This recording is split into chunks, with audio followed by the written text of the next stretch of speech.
আজকে অনেকদিন পর একটা দাওয়াতে যাচ্ছি। আজকে আমাদের ইনভাইটেশন ছিল মেজর মুসাব ভাইয়া এবং তিথি ভাবির বাসায়। যে রাধে সে চুলো বাঁধে। ভাবি এত এত আয়োজন করেছে যেটা দেখলে তোমরা অবাক হয়ে যাবে। ভাবি ছোট দুটো বাচ্চা সামলে একা হাতে এত কিছু আয়োজন করেছে যেটা দেখে আমরা সবাই অনেক বেশি অবাক হয়ে গিয়েছিলাম। তোমরা ভিডিওটা শেষ পর্যন্ত দেখতে থাকো। তো যেদিন আমার বাসায় দাওয়াত থাকে সেদিন আমি এত রিল্যাক্স মোডে থাকি যে আমি সকাল থেকে গান টান শুনে আমি সারাটা দিন পার করেছি।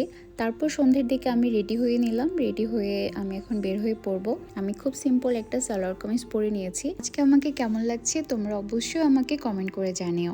আমি রেডি হয়ে একটু সুন্দর করে ভিডিও করছি। আমার হাজব্যান্ড ততক্ষণে দরজা লক করছে। বাসা থেকে বের হয়ে আমি গাড়িতে বসে আছি, কারণ নিলয় আবার বাসায় ফেরত গেছে। আমরা গিফটের বক্সটা বাসা থেকে আনতে ভুলে গেছিলাম। তারপর সেটা আবার ওকে নিয়ে আসে। এতক্ষণ আমরা ভাবির বাসায় পৌঁছে গেছি, কারণ ভাবির বাসা আমাদের বাসা থেকে খুবই কাছে, মাত্র 5 থেকে 6 মিনিটের মধ্যে আমরা পৌঁছে যাই। আর ভাবির বাসাটা জাস্ট দেখো তোমরা সবাই, এত সুন্দর করে সাজিয়েছে। ভাবি রিসেন্টলি টার্কি থেকে ঘুরে এসেছে এবং উনি টার্কিশ ল্যাম্প অনেকগুলো সাথে করে নিয়ে আসে। আর টার্কিশ ল্যাম্পগুলো দিয়ে যখন বাসাটা সাজিয়েছে, বাসাটা দেখতে আরো বেশি সুন্দর লাগছে। ভাবি একদমই আমার মতো, উনি ঘর সাজাতে খুব ভালোবাসে।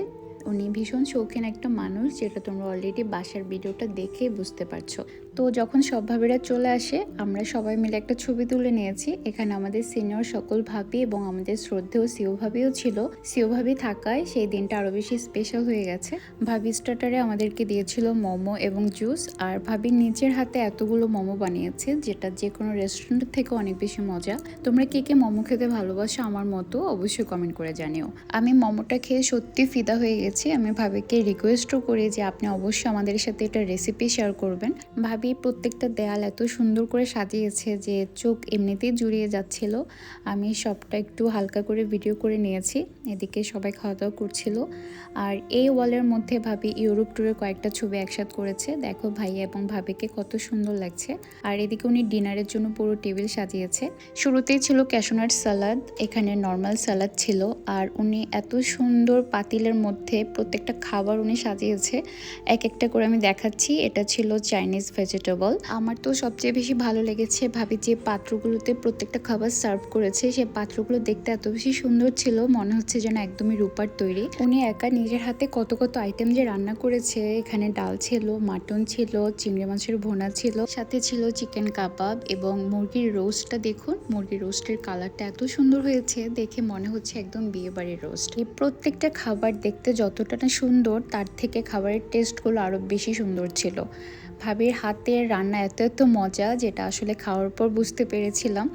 ভাবি দুটো বাচ্চা সামলে অনেক অনেক কষ্ট করে সবকিছু আয়োজন করেছে। এখানে প্রায় 30 জন মানুষের জন্য রান্নার আয়োজন করেছে উনি। তো সবার শুরুতে আমাদের সিও ভাবি খাবারটা নিচ্ছে, এরপর এক এক করে আমাদের সিনিয়র সকল ভাবিরা খাবারটা নিচ্ছে। তারপর আমিও আমার খাবারটা নিয়ে নিয়েছিলাম। এই হচ্ছে আমার প্লেট। আমি সবগুলো খাবার থেকে অল্প অল্প করে নিয়ে নিয়েছি। আর সবশেষে ছিল ডেজার্টের আইটেম। দেখুন ভাবি কত পরিমাণে ডেজার্ট করেছে। এর প্রত্যেকটা ডেজার্ট কিন্তু ওনার নিজের হাতে বানানো। তাহলে বুঝতে পারছেন যে মানুষটা কি পরিমাণ গুণী একটা মানুষ। উনি একা একা সব কিছু করেছে, মোমো বানানো থেকে স্টার্ট করে ডিনারের প্রত্যেকটা আইটেম, সাথে 3 রকমের ডেজার্ট বানানো।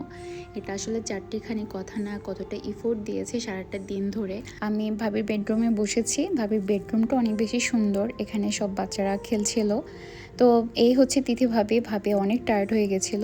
ভাবিকে অসংখ্য ধন্যবাদ জানাতে চাই, ভাবি এত সুন্দর একটা দাওয়াতের আয়োজন করেছে। এরপর বাসায় এসে আমি আবার আমার আরেকটা ভাবির বাসায় গিয়েছি। আমরা একই বিল্ডিংয়ে থাকি, তো আমি সেখানে গিয়ে অনেকক্ষণ গল্প করেছি। এটা ভাবির বাসায় কয়েকটা ভিডিও করলাম।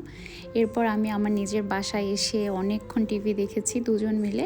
আমি প্রচণ্ড খাওয়া দাওয়া করেছি, তাই খাওয়া দাওয়া করার পর খুবই ঘুম আসে, অনেকক্ষণ গান শুনেছি। তো সবশেষে তিথি ভাবিকে এবং মুসাব ভাইয়াকে অসংখ্য ধন্যবাদ জানাতে চাই আমার পক্ষ থেকে। আর আজকে যারা এই ভিডিওটা দেখেছো, তোমাদের কাছে ভিডিওটা কেমন লেগেছে অবশ্যই কমেন্ট করে জানিও। বিদায় নিচ্ছি, টাটা।